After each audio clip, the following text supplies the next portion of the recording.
Hi, my name is Katherine Giles, and I am a freshman at Clemson University. Clemson, yeah, go Tigers! I attended my new student dialogue on December 7th, and I know what you're thinking right at this moment. Gee, Katherine, isn't that a little too late for a new student dialogue? Isn't that actually about a week after all the stuff was due? Yes, my friend, it is. Go ahead, judge me. Go ahead, lay it on me. But it turns out that I'm not the only procrastinator at this school. Um, I expected to be one of the only ones that still hadn't done their new student dialogue yet. And when I showed up to Tillman on Wednesday night, there was a crowd of people outside waiting to get in. And I felt guilty enough about missing one new student dialogue when turns out I talked to other people and they had missed about 2 or 3 or maybe even 4. So I don't look that bad now, do I? But anyway, we all went in the auditorium, and I found a few of my friends, which was great. Didn't have to sit by myself, that'd be weird. Anyways, and the name of our new student dialogue was Intercultural Conflict Resolution Through Dialogue.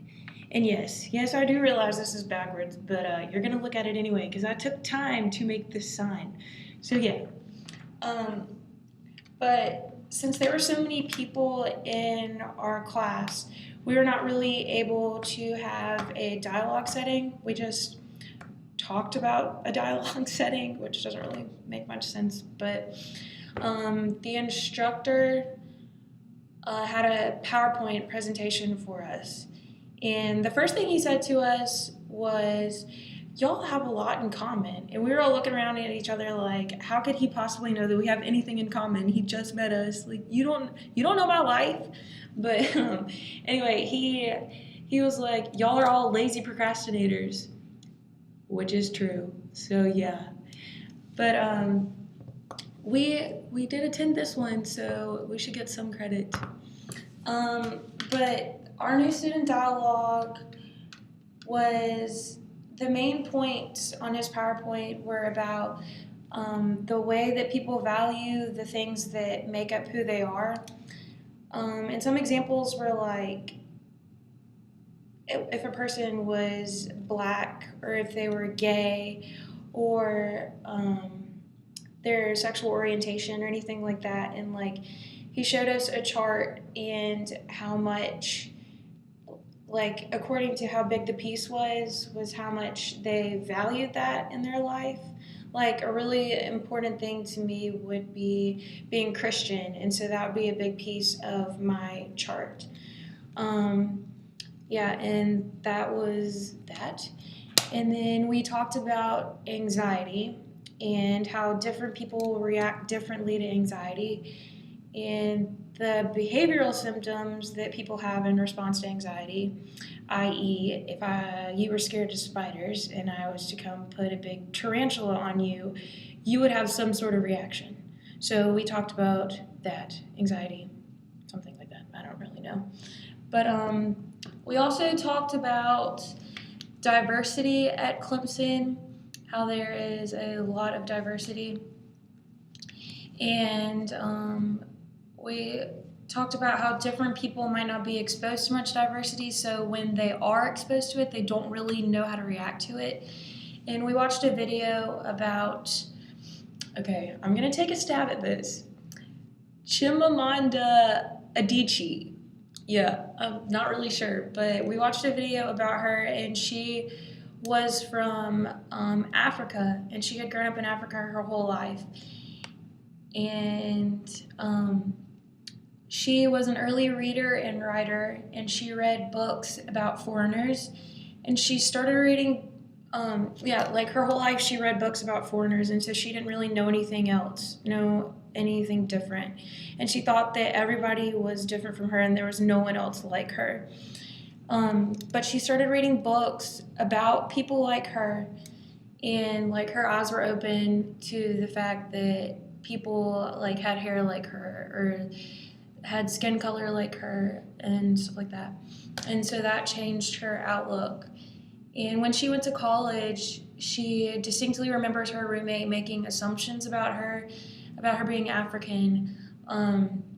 Like her roommate thought that she didn't know how to use a stove because she was from Africa.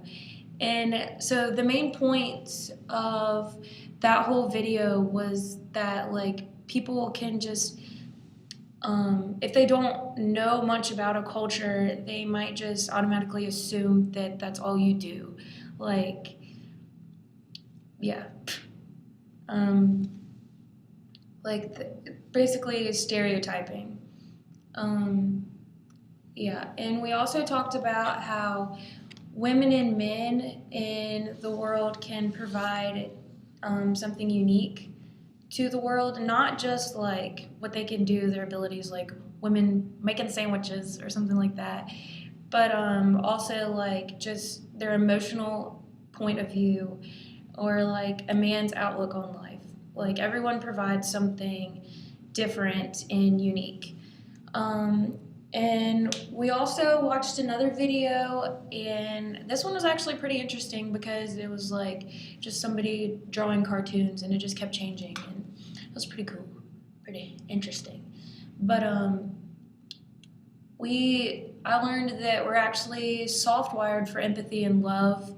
We're actually made to love each other and not for aggression and to hate each other. Yeah, so pretty much that was all about our new student dialogue. I learned,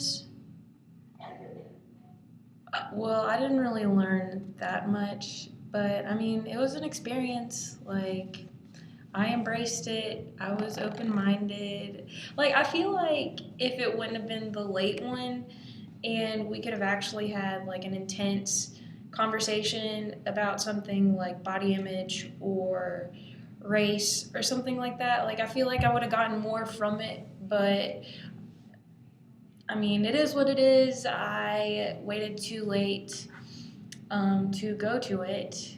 I'll know better next time.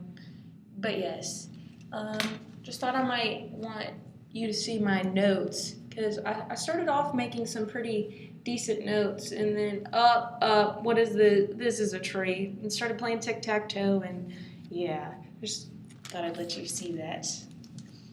Good point in my day. But yeah. So pretty much the overall lesson that you should get from this is do not procrastinate and wait till the last minute to go to your new student dialogue. Although, if you do, you may just end up in a class with Sammy freaking Watkins, which, I mean, that's a win. Hello, it's Sammy Watkins. But I'm not condoning it at all. Yes, I am. Yes. Anyways, yeah. Go Tigers.